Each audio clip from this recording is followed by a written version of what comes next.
What drove an entire people to rise up against 1,000 years of monarchy? How did a Parisian revolt turn into a tremor that shook the entire world? Welcome to Past Flu, where history changes forever. Today, we dive into one of the most explosive events in history, the French Revolution. From the bustling streets of Paris to the gilded halls of European palaces, from the fiery debates of philosophers to the cries of people seeking freedom, relive the incredible saga of a people who rose to change their destiny. An epic where ordinary men and women wrote history with their blood, tears, and hopes. But before embarking on this new adventure, make sure to like the video and subscribe to the channel so you won't miss anything. Thank you, and enjoy your journey.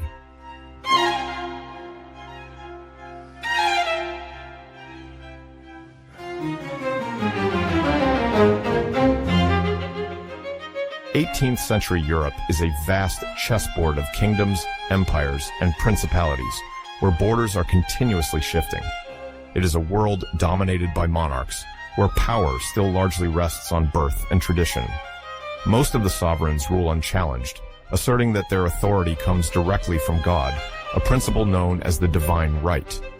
In this model, the king or emperor decides everything: laws, taxes, justice, and sometimes even religion. The people themselves have no political role, except to obey and pay the taxes that fund wars, palaces, and the luxuries of the court.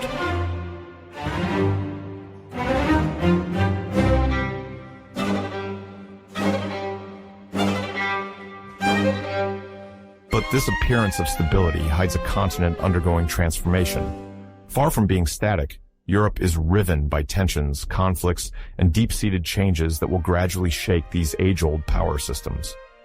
The great powers of the time are in constant rivalry, struggling for influence and territorial domination. France and England, in particular, vie for control of trade routes and distant colonies. Both countries have amassed vast empires, extending into America, Africa, and Asia, where they exploit local riches and impose their authority. But this expansion comes at a cost. The wars are incessant and expensive for the European states.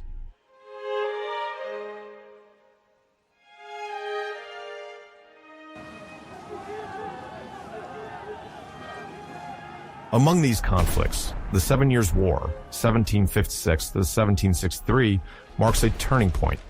It primarily pits France against England, but also involves Prussia, Austria, Russia, and other states.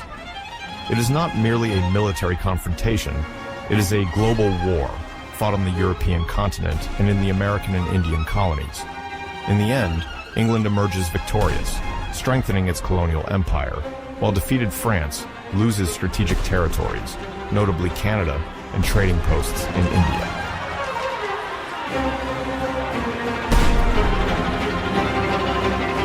But the consequences of this war reach far beyond geopolitical maps.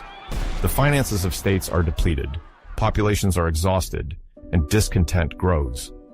In France, in particular, the defeats have weakened the monarchy's prestige, and the accumulated debts plunge the country into an economic crisis that will become, a few decades later, one of the triggers of the revolution.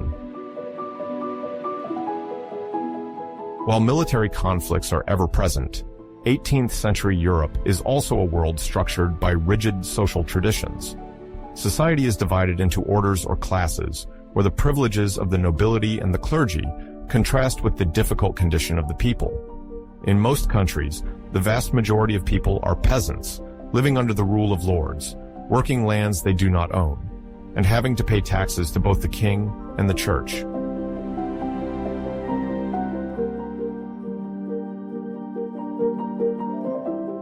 But alongside this, in the cities, a new class begins to emerge, the bourgeoisie. These merchants, craftsmen, bankers, and intellectuals gain economic influence but still clash with the privileges of the nobility, who hold positions of power and control institutions. This growing divide between social classes creates tensions and fuels demands for change.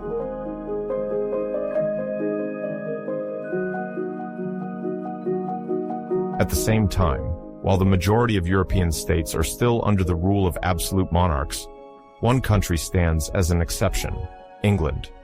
Unlike France, where the king holds all powers without sharing, England had already initiated a major political transformation a century before the French Revolution.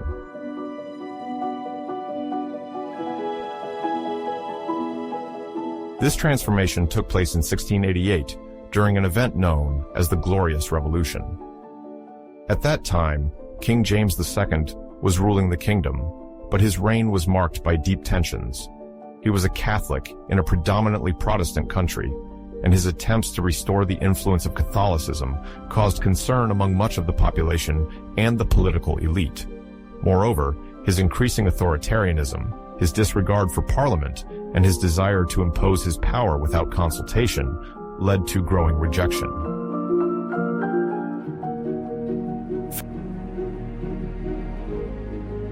Faced with this threat, the English parliamentarians and elites decided to act. Rather than endure another absolute monarchy, they organized a silent uprising. They invited William of Orange, a Protestant Dutch prince, to come and overthrow James II. In November 1688, William landed in England with an army, but barely had he set foot on British soil when James II fled without a fight, seeking refuge in France with King Louis XIV.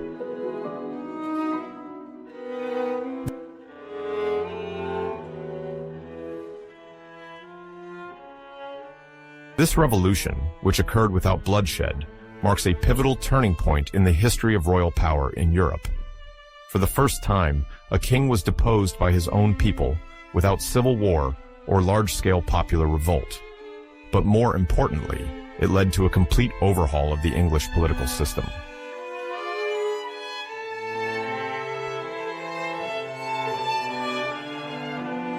This revolution marks the birth of the parliamentary monarchy in England.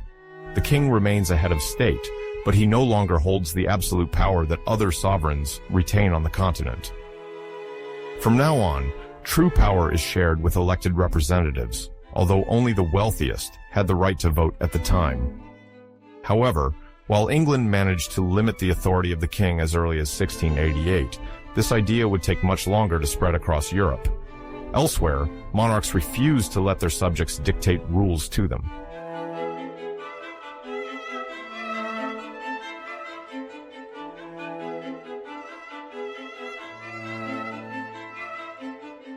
However, another phenomenon may be even more decisive for the future not only of France, but also of all of Europe: the rise of new ideas, those of the Age of Enlightenment. This intellectual movement, which spans from the early 1700s to the late 18th century, is not limited to France. It sweeps across Western Europe, influencing societies and political regimes from London to Berlin, from Vienna to St. Petersburg.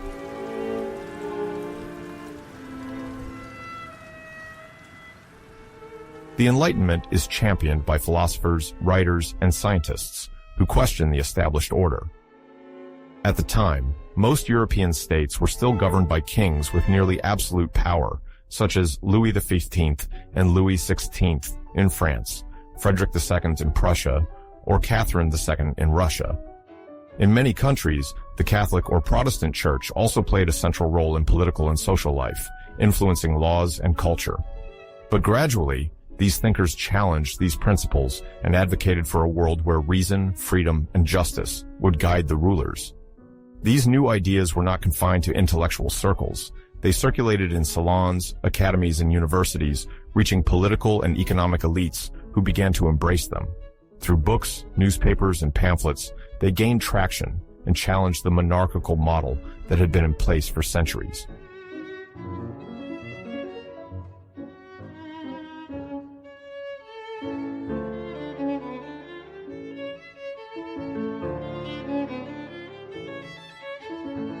Then came an event that shook the established order and marked a major turning point: the American Revolution. In 1776, the 13 British colonies in North America declared their independence from the powerful British Empire. This uprising, which pitted the American colonists against the English crown, was not just a local conflict. It was a war embodying deep revolutionary ideals, those of liberty, the sovereignty of the people, and the rejection of monarchical domination.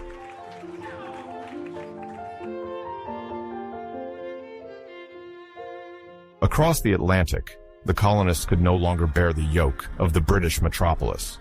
For years, they were subjected to heavy taxes, imposed without consultation, even though they had no representation in the London Parliament. No taxation without representation, they clamored, demanding a say in decisions that affected them. Inspired by the ideas of European philosophers like Locke in England or Montesquieu and Rousseau in France, they rejected the absolute authority of King George III and demanded their right to self-determination.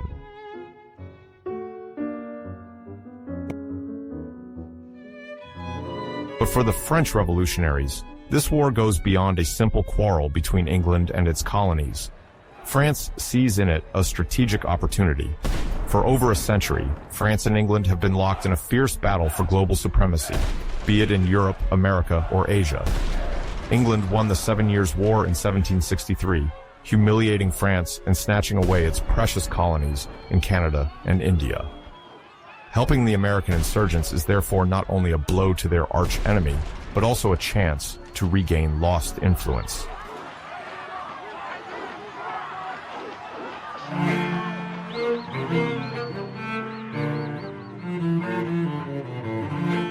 This is how King Louis XVI decides to intervene. French officers like the Marquis de Lafayette, a young nobleman passionate about ideas of liberty, go to fight alongside the insurgents.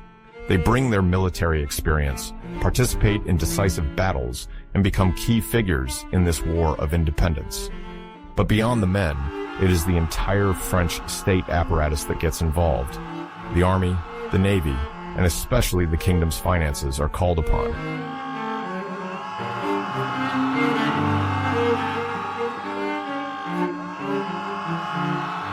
The support from France changes the course of the war. The British troops, superior in number and better trained, were on the verge of crushing the rebellion. But the arrival of the French brings a decisive turning point. In 1781, at Yorktown, the American army, supported by the French fleet, encircles the British forces, which eventually surrender. In 1783, the Treaty of Paris is signed. England officially recognizes the independence of the United States.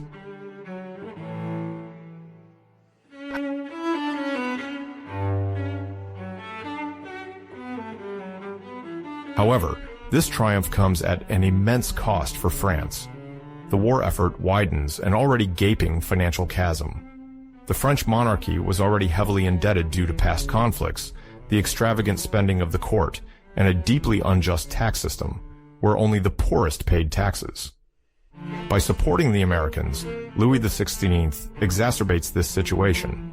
He must borrow massively, multiplying debts the kingdom is unable to repay. A few years later, this economic crisis will become one of the triggers of the French Revolution.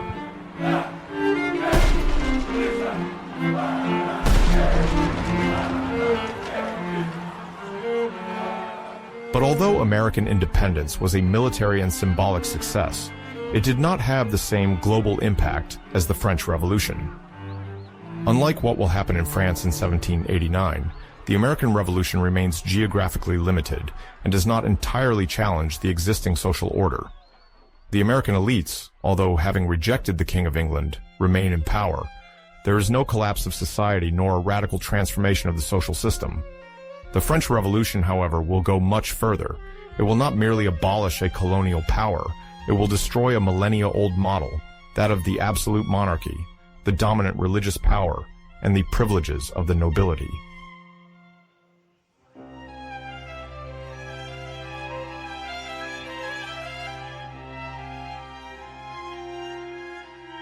On the eve of 1789, the situation of the Kingdom of France is critical. On paper, society remains officially divided into three estates: the clergy, the nobility, and the Third Estate. This organization dates back to the Middle Ages and grants numerous privileges to those who hold spiritual, represented by the clergy, or military power, represented by the nobility. The Third Estate, meanwhile, is a very heterogeneous group. It includes both poor peasants, crushed by taxes, and wealthy artisans and bourgeois, whose actual wealth sometimes exceeds that of many impoverished nobles. Yet, it is almost solely responsible for financing the kingdom through taxes. All this engenders a feeling of injustice, growing heavier each day.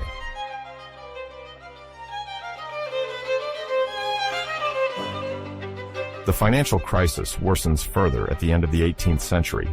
The previous wars, combined with the lavish spending of the court, have emptied the state's coffers. Louis XVI's ministers attempt to reform taxation.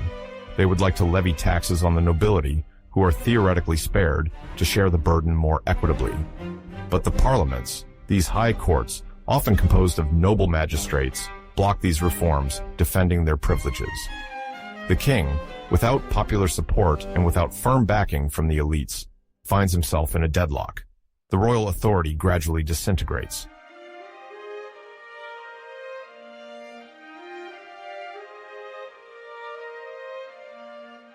On the eve of the French Revolution, France was the most populous country in Europe, with about 28 million inhabitants.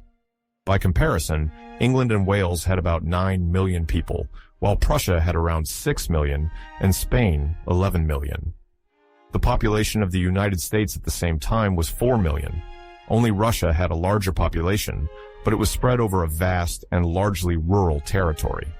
This high human density in France put considerable pressure on food resources, making any agricultural crisis even more dramatic. To this was added another aggravating factor. On average, a Parisian worker spent nearly 50% to 70% of their salary just to buy bread. A sharp rise in prices, like that observed in the 1780s, therefore meant famine for a large part of the population.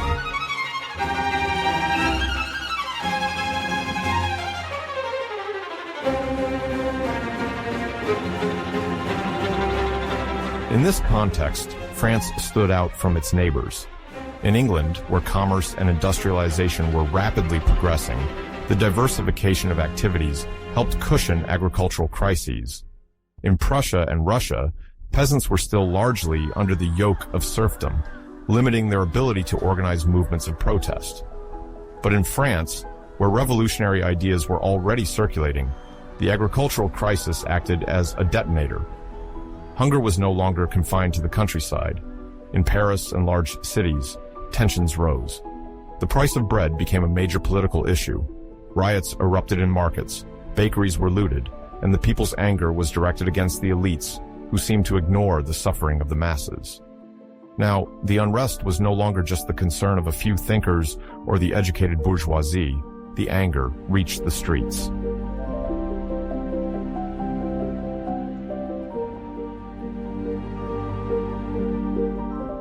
As the spring of 1789 approached, King Louis XVI, caught in an unprecedented financial crisis, had convened the Estates General, an old assembly where representatives of the three estates of the realm gathered: the clergy, the nobility, and the Third Estate. In the monarch's mind, this meeting, inaugurated on May 5, 1789, in the sumptuous setting of the Palace of Versailles, was to approve new taxes and find a way to avoid bankruptcy. Yet, very quickly, this event, initially intended to consolidate royal authority, transformed into a political earthquake.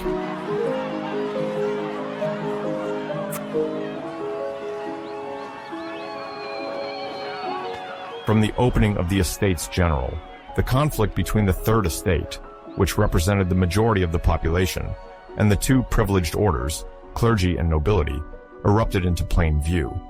The crux of the problem lay in the voting system. If the vote were to be by order, meaning one vote for each group, then the clergy and nobility together always had the majority, 2 votes against 1. The Third Estate, on the other hand, demanded a vote by head, where each deputy counted individually. This would give much more weight to the multitude of representatives from the common society. This debate, which may seem technical, actually took on a highly symbolic dimension.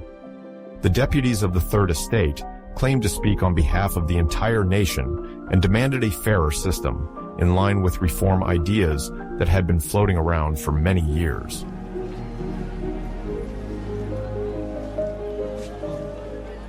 Faced with the hostility of the high clergy and a considerable part of the nobility, the Third Estate decided on June 17, 1789, to proclaim itself the National Assembly.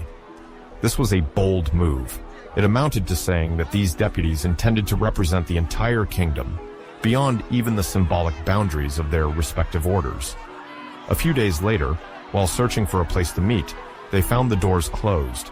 The king had shut the hall where they had been sitting. Forced to find refuge in another part of the royal complex, the indoor tennis court, originally intended for a forerunner of tennis, the deputies of the Third Estate, quickly joined by some reformist members of the nobility and clergy, took the famous tennis court oath on June 20th, 1789. They vowed not to separate until they had drafted a constitution for France. Under popular pressure and faced with the obstinacy of these deputies, Louis XVI relented. He eventually invited all the orders to join this new body, now called the National Constituent Assembly. This episode illustrates the first concrete step towards the radical transformation of absolute monarchy.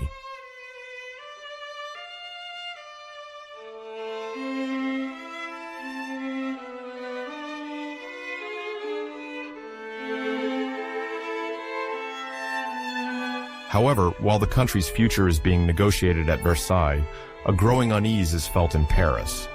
Royal troops are gathering around the capital, fueling rumors that the king is preparing a power move to disperse the assembly. In the streets, tension is mounting.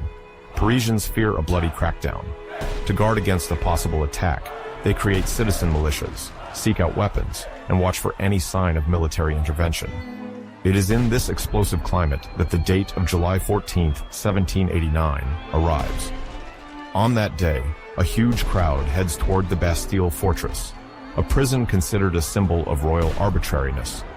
Although it holds only a few prisoners that morning, the legend surrounding its role in political imprisonment is strong. Taking the Bastille is striking at the very heart of the king's power.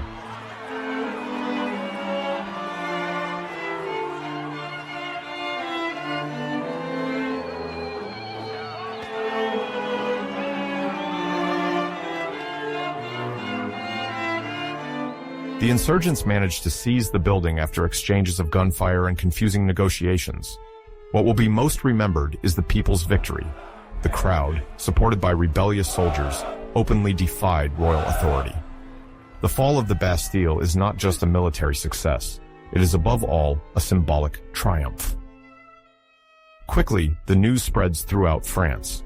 The people of Paris have forced the king and his troops to retreat. Everywhere, people begin to feel propelled by an unprecedented wind of freedom. In the provinces, however, this emotion mingles with persistent fears related to living conditions and circulating rumors.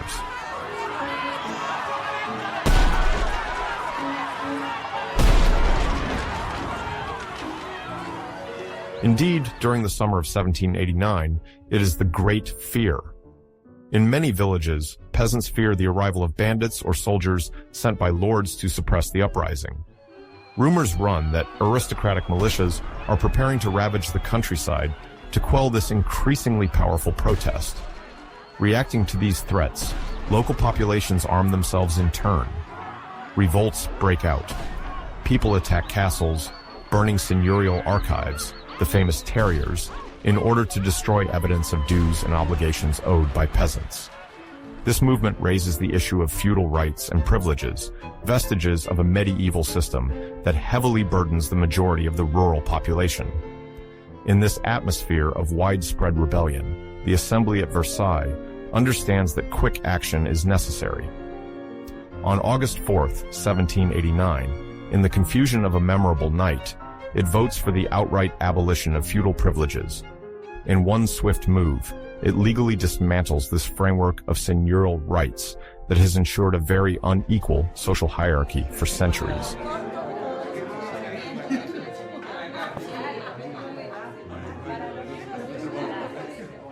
Under the impetus of the National Constituent Assembly, other major decisions follow, shaping the contours of a new France. On August 26, 1789, it adopts the Declaration of the Rights of Man and of the Citizen. This foundational act, inspired by the spirit of the Enlightenment and the American example, strongly asserts the principles of liberty, equality in rights, and national sovereignty. It also proclaims the right to property and resistance to oppression as essential values. Recognized as a preamble to the future constitution, this declaration provides a legal and philosophical face to the ongoing revolution. To contemporaries, it is a groundbreaking text, sometimes even revolutionary, as it challenges the religious or dynastic justification of power. From now on, it will be up to the people to decide the legitimacy of those who govern.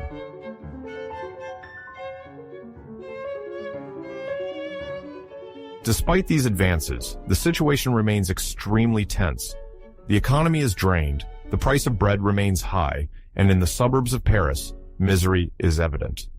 The king and his family, still residing at Versailles, sometimes seem unaware of the people's distress. Soon, a rumor circulates that during a royal banquet, royal guards trampled the tricolor cockade, this ribbon in the colors of revolutionary France, blue, white, and red, proudly brandished by supporters of change. This story, perhaps exaggerated by gossipers or misunderstood, nonetheless causes an uproar. In the capital's markets, discussions abound.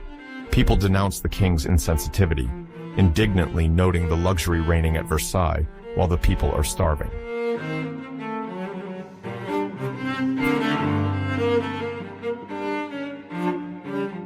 Versailles is a city located about 20 kilometers west of Paris. During the Revolution, it was much more than just a city. It was the heart of royal power. The Palace of Versailles, immense and luxurious, was the official residence of the kings of France since Louis XIV, known as the Sun King, who transformed it into a grandiose palace to establish his court and govern far from the bustle of Paris. Unlike today, where Paris is the political capital of France, in the 18th century, the true center of power was in Versailles. But this choice to move the government away from Paris had a consequence. The king and the court lived in a golden bubble, cut off from the realities of the people. While Parisians suffered from hunger and economic crisis, the monarchy continued to organize sumptuous banquets and grandiose parties in the gilded halls of the palace.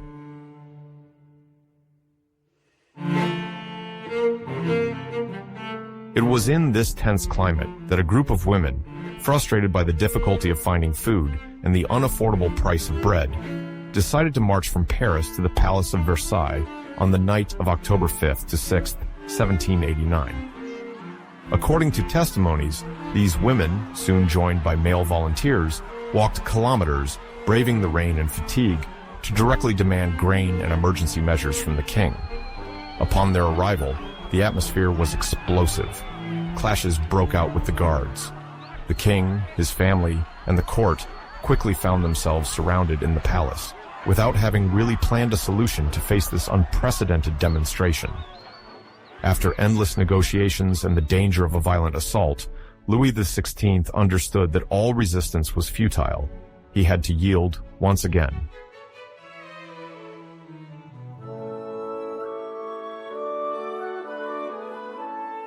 Under the pressure of the crowd, he agreed to leave Versailles to settle in Paris at the Tuileries Palace. This decision marked a major turning point. By settling in the capital, the monarchy left the historical refuge of Versailles, where so many kings had lived apart from urban and popular realities.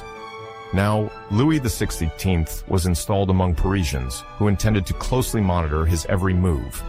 On a symbolic level, one could say that the king had already lost the essence of his absolute power. He had to compromise with the assembly, but also with the pressure of the street.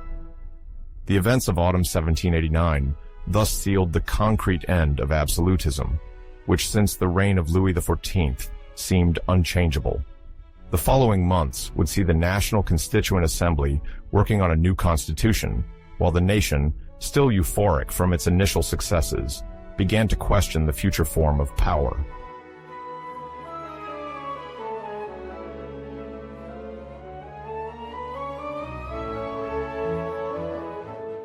In this system, imagined at the turn of the years 1789 to 1791, the king retained part of the executive power. He remained the head of state, signed the laws, and ensured their implementation. However, the legislative power now passed to an elected assembly. Called the Legislative Assembly, it succeeded the Constituent Assembly, which, after completing its work on the Constitution, dissolved on September 30th, 1791. This evolution marked a major break. Until then, the king reigned by the grace of God, without real control. Now, he became the King of the French, a title that underscored the sovereignty of the nation rather than that of the monarch.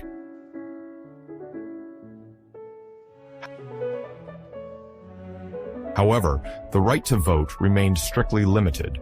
Only active citizens, that is, those with significant income and who paid a certain level of tax, had access to the ballot box. This censitary suffrage thus excluded the majority of the population, reducing the electoral body to only 4% of the French. This restriction reflected the mistrust of many deputies towards broader political participation, particularly in a context still marked by riots and economic difficulties.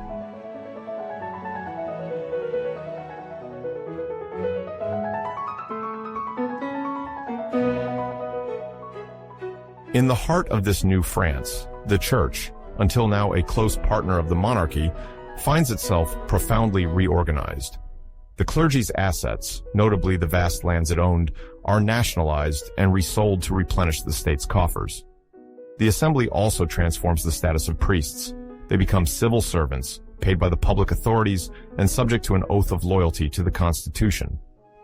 For the revolutionaries, the idea is twofold: to control a clergy that, in part, still supported the absolute monarchy, and to use its enormous resources to support the country's faltering economy. However, this reform sparks a lively debate in a country deeply attached to the Catholic religion. Numerous priests and bishops refuse to swear the oath to the nation. This is referred to as the refractory clergy, as opposed to the constitutional clergy, more compliant with the new regime. This split within the church also fractures the population. In the countryside, where faith is deeply rooted, many believers support their refractory priests, making the religious question one of the most sensitive sources of instability for the revolution.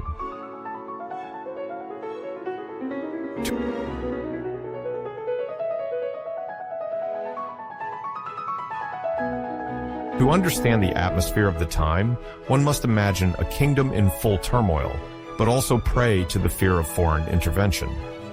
While the Constitution imposes severe restrictions on the king, many nobles at the court and army officers, fiercely hostile to the upheavals, leave France to take refuge in neighboring states: Austria, Prussia, German principalities. These emigrants seek to rally foreign powers to come to the aid of Louis XVI and restore the old order. The European sovereigns, for their part, also watch with concern as France adopts an all-powerful assembly. They fear that this idea of a limited monarchy, or worse, a republic, might contaminate their own subjects.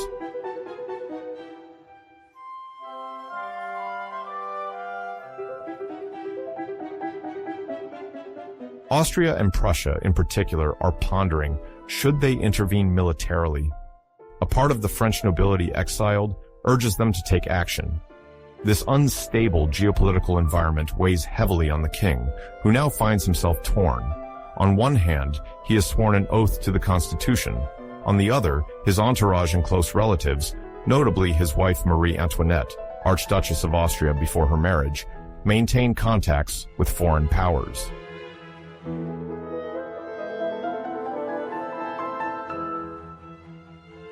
In this climate of doubts, Louis XVI makes a move that ultimately ruins his credit with the people. On the night of June 20th to 21, 1791, King Louis XVI and his family flee Paris, disguised and aboard a carriage, hoping to reach the border of the Holy Roman Empire, where troops still loyal to them await. Their goal is clear: to leave the revolutionary capital and take refuge under the protection of allied European monarchies, especially Austria, the homeland of Queen Marie Antoinette.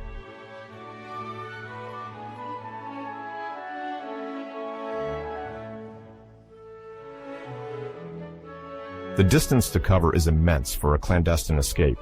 From Paris to the eastern border, it's over 250 kilometers, a journey that, by coach, requires several days. The chosen route is winding, aiming to avoid heavily trafficked roads. However, each stop and each change of horses at relay stations dangerously extends the travel time.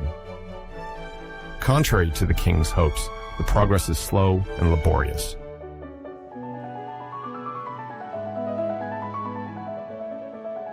The royal family, unknown to the people for centuries as they lived secluded in their palaces, relies on anonymity.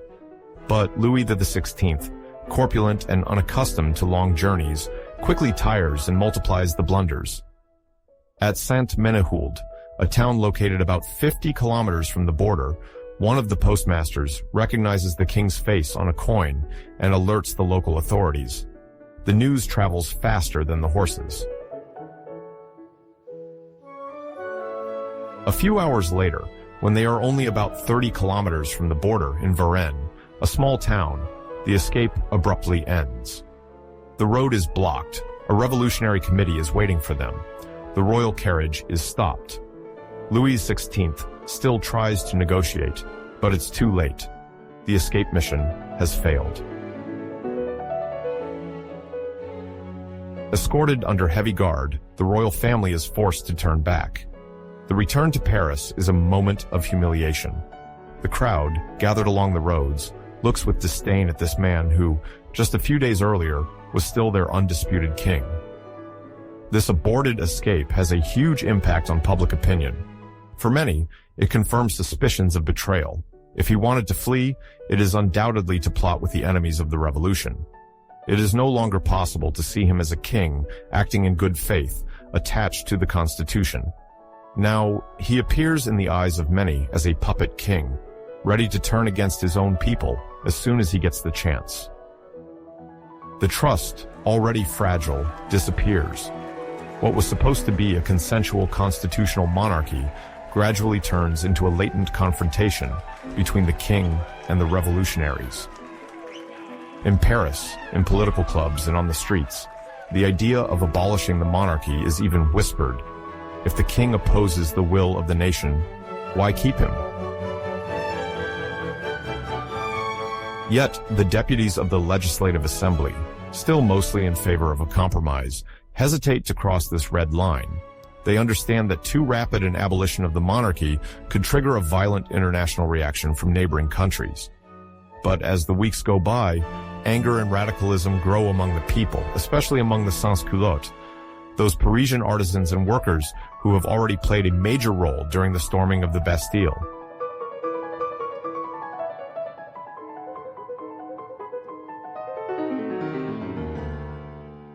The system of constitutional monarchy, just established, is already on borrowed time. The administrative and judicial reforms have profoundly transformed the country. The civil constitution of the clergy has caused a lasting religious fracture, and relations with the king have drastically deteriorated. Meanwhile, at the borders, concern gradually turns into a willingness to act. The Austrian and Prussian sovereigns are considering a military campaign to smother the revolution in its cradle.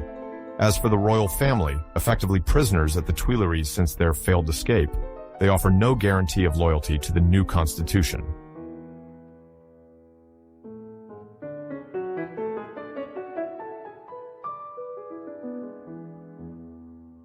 In this in-between, France is gradually tipping towards radicalization. Soon, the Girondins, a political faction emerging from the bourgeoisie and rather republican, will gain influence. They believe that the homeland is in danger and that a war against Austria is necessary to defend the revolution. Others, even closer to the Parisian people, think that the monarchy must be abolished and an authentic republic established. In clubs, in newspapers, the rumor grows, the king would be an irreconcilable obstacle to freedom.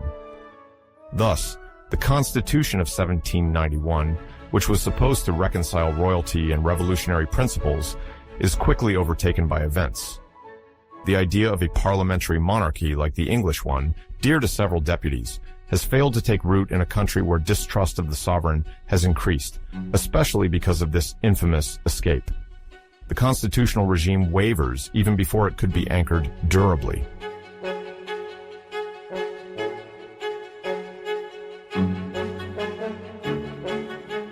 At the beginning of 1792, the Legislative Assembly decides to strike first by declaring war on Austria in April 1792. The stated aim is twofold: to prevent an external intervention and spread the ideas of the revolution beyond the borders. But quickly, the military situation turns bad for France. The Austrian troops, joined by those of Prussia and other hostile states, inflict crushing defeats on the revolutionary armies. To defend the young republic, hundreds of thousands of citizens are called to arms. Between 1792 and 1802, it is estimated that the Revolutionary Wars claimed the lives of about 600,000 French soldiers, in addition to tens of thousands of civilians caught in the violence of battles and repressions. This blood price is immense, but it allows France to resist the coalition monarchies that want to annihilate the revolution.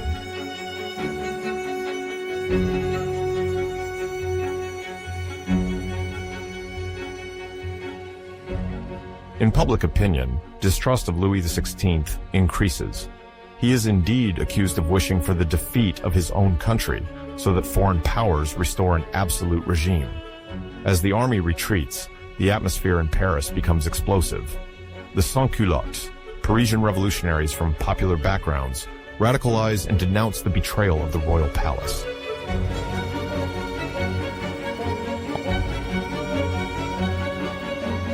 On August 10, 1792, their anger erupted. A crowd, supported by units of the National Guard favorable to the revolution, stormed the Tuileries Palace where the royal family resided. The battles were bloody and resulted in the rout of the Swiss Guards defending Louis XVI. Faced with this uprising, the Legislative Assembly had no choice but to suspend the king and imprison him. The monarchy was effectively abolished. To seal this change, the Assembly called for a new election. It was the birth of the National Convention.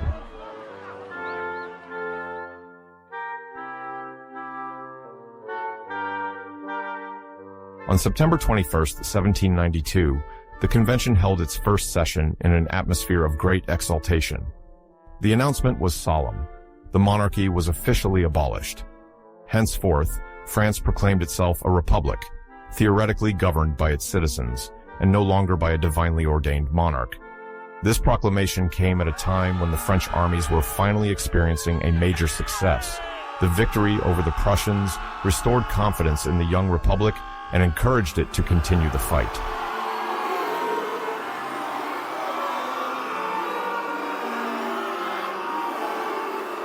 Yet, there remained a crucial question: what to do with Louis XVI? His trial opened before the convention.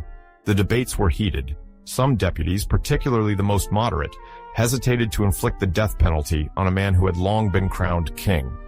But the majority, under the pressure of a part of the population, voted for execution. On January 21, 1793, Louis XVI was guillotined at the Place de la Révolution, the present-day Place de la Concorde in Paris. This execution symbolized the definitive break with the Ancien Régime, but it also shocked Europe. Many foreign monarchies, horrified, allied themselves against France.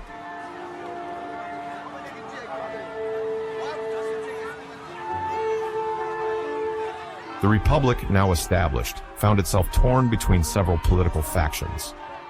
The Girondins, mostly from the provincial bourgeoisie, were in favor of continuing the war and a certain economic liberalism. However, they feared popular pressure and street violence, fearing that Paris would impose its will on the entire country. In contrast, the Montagnards, dominated by figures like Robespierre, were more radical. Close to the sans-culottes, they believed that the salvation of the revolution required vigorous measures, strong centralization of power, and permanent surveillance of opponents. In the midst of these two currents, the Plain faction represented a more moderate majority, swaying with events and sometimes aligning with the Girondins, sometimes with the Montagnards.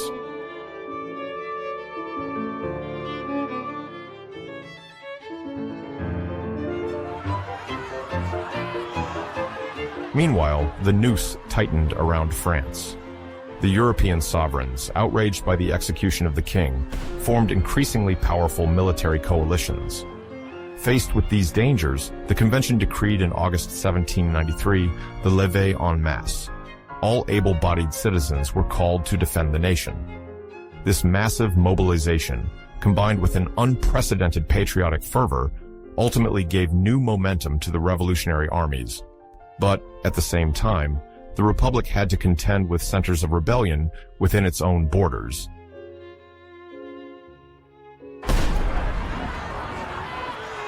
In the West, the Vendée caught fire.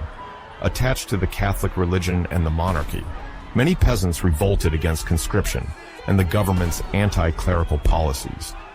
This Vendée insurrection, quickly dubbed the War in the Vendée, took on the character of a civil war, with massacres on both sides. Additionally, in several major provincial cities, Lyon, Marseille, Bordeaux, emerged federalist movements hostile to the dictatorship of Paris. For these cities, the capital appeared too intrusive and demanding, imposing a strong central power that crushed local liberties.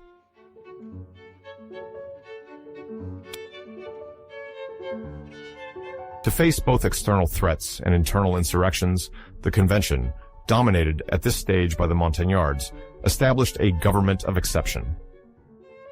The Committee of Public Safety became the true driving force of the Republic, exercising strong executive power, capable of making rapid and brutal decisions. Among its members, Robespierre stood out for his intransigence and his desire to moralize political life. Under his leadership, the Convention adopted exceptional measures, including the famous Law of Suspects in September 1793. Any individual considered a potential opponent of the revolution could be arrested and brought before the Revolutionary Tribunal. Convictions multiplied, and the guillotine became the central tool of repression. Every day, in Paris, but also in other cities, carts transported those accused of treason or conspiracy to their execution, whether they were nobles, refractory priests, defeated soldiers, or even simple citizens suspected of insufficient revolutionary fervor.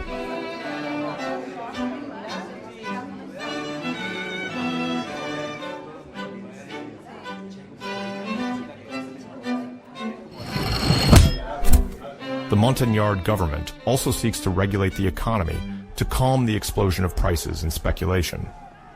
A form of dirigisme is established, setting the price of grain, requisitioning essential products, monitoring trade. In the same momentum, there is a policy of de-Christianization in some departments. Churches are closed or transformed into temples of reason, and civic festivals gradually replace religious celebrations. Robespierre, troubled by the radical atheism of some revolutionaries, then attempts to impose the cult of the supreme being to give a moral and quasi-religious dimension to the revolution, without falling back into the framework of the Catholic Church.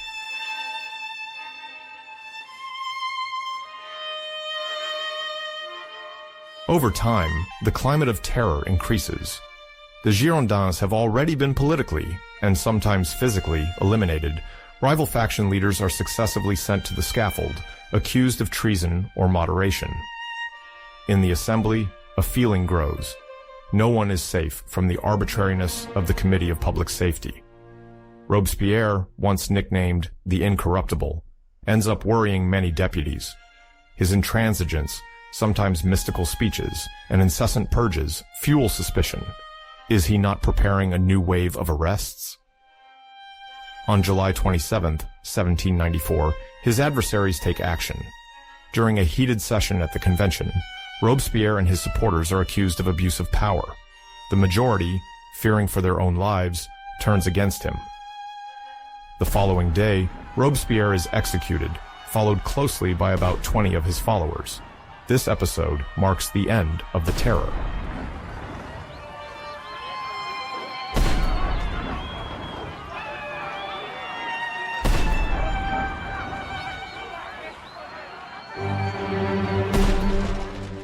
After his fall, the revolutionary government relaxes somewhat. Prisons open, releasing suspects arrested on dubious grounds. The leaders of the era of terror are gradually removed. The months that follow see the establishment of a new regime, the Directory, in 1795. While this change brings a relative respite, it does not erase the violence suffered by France during those feverish 2 years. Yet, the armies of the Republic continue to fight successfully at the borders, and a young, ambitious general, Napoleon Bonaparte, begins to distinguish himself.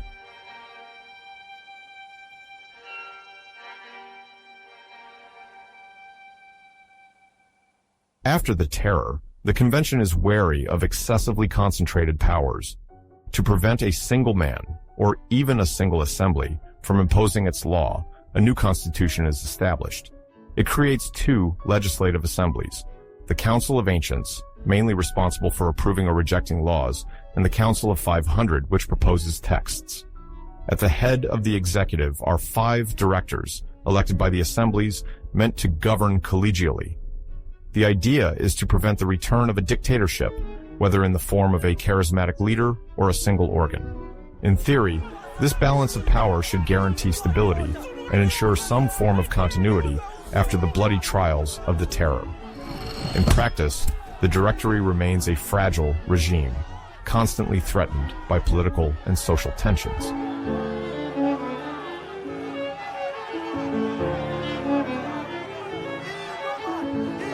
While France has left behind the Terror, it has not resolved its deep economic problems. The assignats, this paper currency issued to finance the revolution, depreciates rapidly.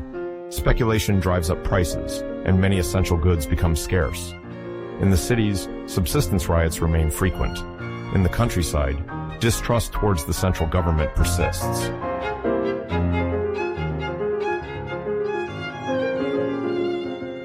The Directory also has to deal with plots from several horizons. The Royalists have not lost hope of restoring the monarchy. They try, on several occasions, to infiltrate or overthrow the institutions. Conversely, nostalgic supporters of a more radical revolutionary power dream of a strong-armed takeover that would once again establish a policy of terror to save the Republic. Caught in a bind, the 5 directors struggle to impose a clear line. Each maneuvers, negotiates, or represses, often without coherence. Added to this is the temptation of personal enrichment. In a disorganized country, plagued by war and the black market, some high officials take advantage of their position to secure privileges and favors. Corruption becomes a major grievance against the Directory and fuels popular resentment, which will soon benefit those preparing a regime change.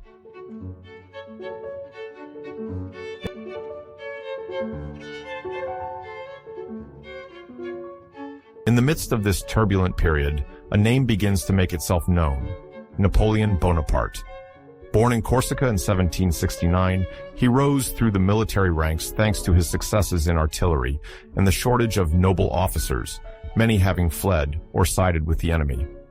After distinguishing himself during the siege of Toulon against the Royalists in 1793, Bonaparte was noticed by the Republican leaders as a promising officer.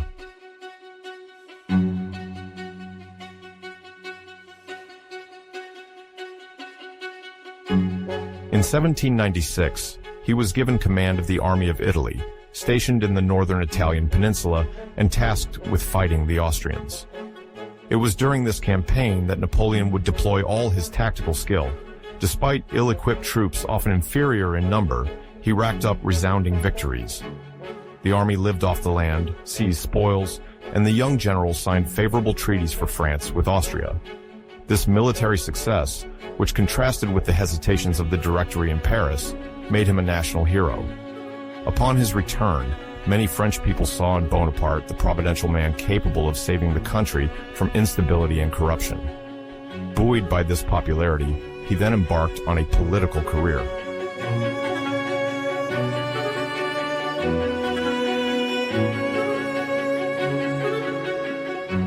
By the end of 1799, the Directory was more weakened than ever.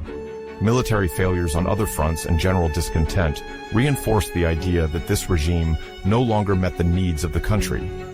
In the shadows, Napoleon, supported by certain politicians and high-ranking officers, plotted a plan to end the Directory.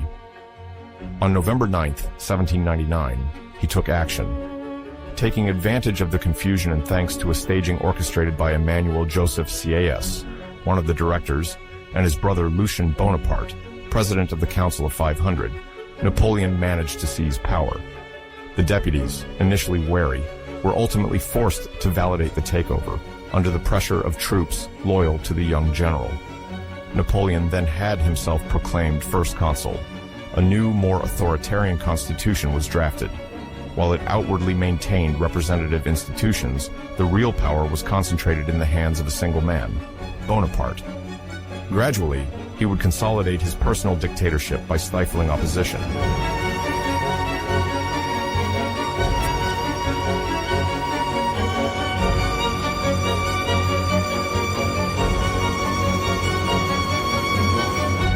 For many historians, this coup of 1799, which led to the consulate, marks the end of the French Revolution. After 10 years of upheaval, France found itself under the rule of an ambitious military leader, with a style of government quite different from the democratic ideal that some revolutionaries had envisioned. Yet, the reforms and transformations initiated in 1789 continued to have effects.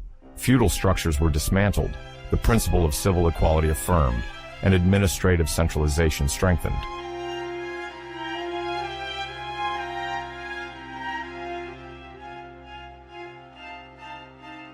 In the following years, Napoleon would extend some revolutionary legacies, such as reorganization of the state or the secularization of society, but he would reverse others, restoring forms of authority and aristocracy in the form of an empire nobility. Becoming emperor in 1804, he would strive to dominate much of Europe before his epic came to an end in 1815.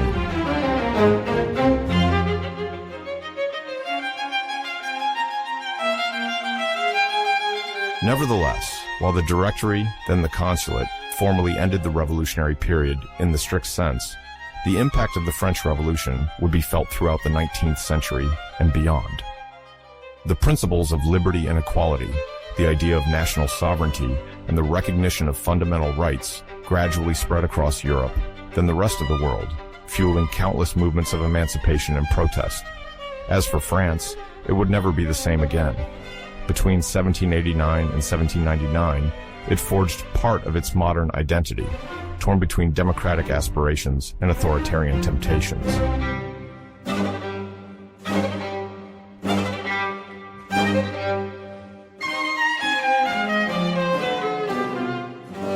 After the fall of the French monarchy in 1792, Europe found itself almost continuously at war. At first, the armies of the Republic fought for their survival against coalitions formed by Austria, Prussia, and other kingdoms worried about the revolutionary contagion spreading to their lands. Then, under Napoleon Bonaparte, these conflicts turned into Napoleonic wars that redrew the continent's map. Everywhere they went, the French troops often abolished feudal structures, encouraged the adoption of new ideas, and promoted more egalitarian legal systems. These reforms, even if accompanied sometimes by a heavy imperial oversight, shook the traditional monarchical edifice.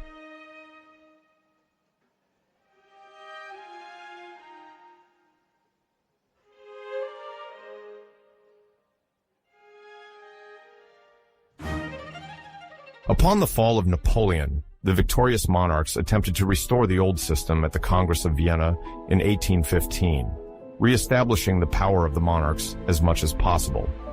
But the breach was opened. The liberal and national ideas born from the French Revolution continued to circulate quietly, ready to resurface in new uprisings.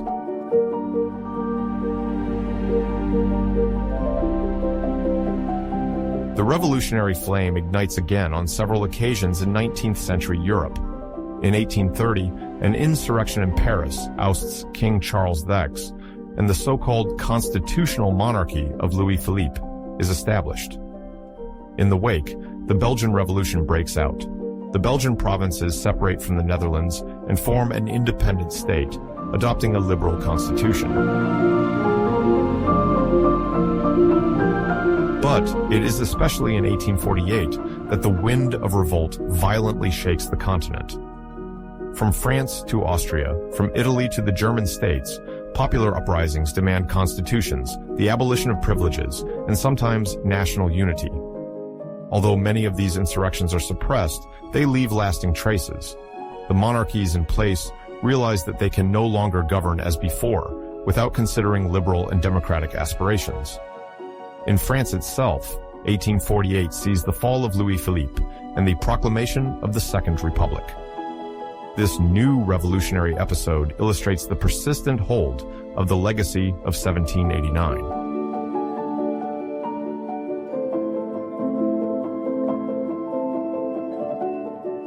The The echoes of the French Revolution go far beyond the borders of the old continent. In the wealthy colony of Saint-Domingue, current Haiti, the slaves revolted as early as 1791, inspired by the ideas of liberty and equality proclaimed in Paris. Under the leadership of charismatic leaders like Toussaint Louverture, they achieved the first abolition of slavery, 1794, and then proclaimed the island's independence in 1804, which became the first black republic in history. Napoleon would attempt to restore slavery, but ultimately fail to reconquer the colony. This Haitian event is crucial. It proves that revolutionary principles can serve as a springboard for liberation and emancipation, including within the colonial system.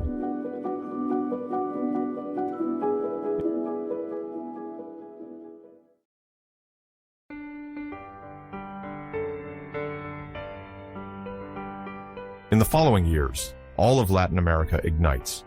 Men like Simón Bolívar, José de San Martín, or Miguel Hidalgo claim the ideals of popular sovereignty to justify the break with Spain or Portugal.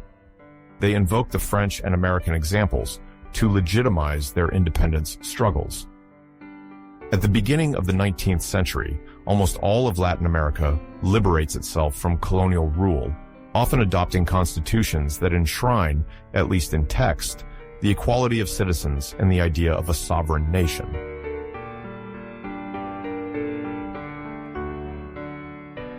The French Revolution was not merely a political upheaval limited to France, but an irreversible turning point in world history. By breaking the model of absolute monarchy and laying the foundations for legitimate power based on popular sovereignty, it redefined the relationship between rulers and the governed, paving the way for modern democracies. Though it incited resistance, provoked wars, and faced setbacks, its legacy remains indelible. The ideas it advanced, liberty, equality, fundamental rights, have taken root far beyond French borders, becoming the cornerstone upon which numerous contemporary constitutions and political systems rest. Its impact is not limited to governments.